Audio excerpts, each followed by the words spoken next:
Tanked Up Trouble showed us a partially deconstructed mining area. Manic Minces hinted that maybe the Kremlings left in a hurry. Misty Mine could hint at the same thing, while also contradicting the reason why. This is part 36 of Overthinking Donkey Kong Country. Misty Mine's gameplay is centered around the black drums. They're not unique to this level, but they are used here more than anywhere else, and are the clear draw of the level. It's also quite a long, arduous level. I wouldn't go as far as to call it tedious, because the flow of the level is constantly changing, and is actually really well designed, in my opinion. But all that said, it is a bit of a slug. You can't ever get complacent here, and nor should you. It's the third last level of the game. If you're sleepwalking here, then the game isn't doing its job.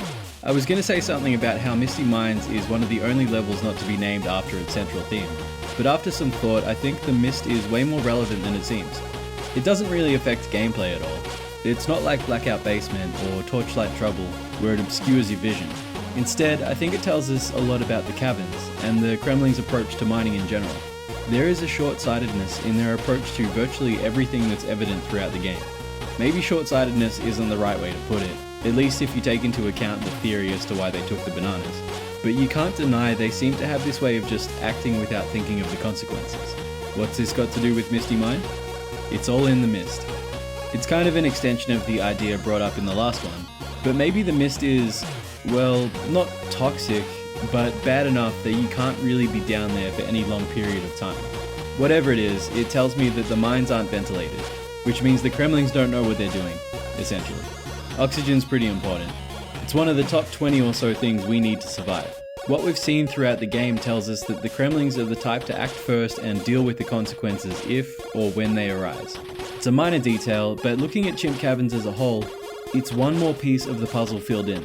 This is likely their first real operation, and like any half-cocked idea executed by ambitious but impatient crocodiles, it's a train wreck. Honestly, it's amazing they made it as far as they did. You might be thinking, if the Kremlings are so inept, then why is there evidence they were a once great civilization? Well, hypothetical dude, we still don't know for sure how the Egyptians built the pyramids thousands of years ago, and despite the massive leaps in technology and education since then, there's still no shortage of absolute dipshits today. Alright, that's episode 36 done. There really isn't much to say about it, but it's a fun level to play through, and that's the important thing. Thank you so much for watching, whether it's your first video or you've watched the entire series up to this point. I hope I've managed to entertain you at least a little bit. If not, well, I'm sorry. Take it easy, and I'll catch you in the next one.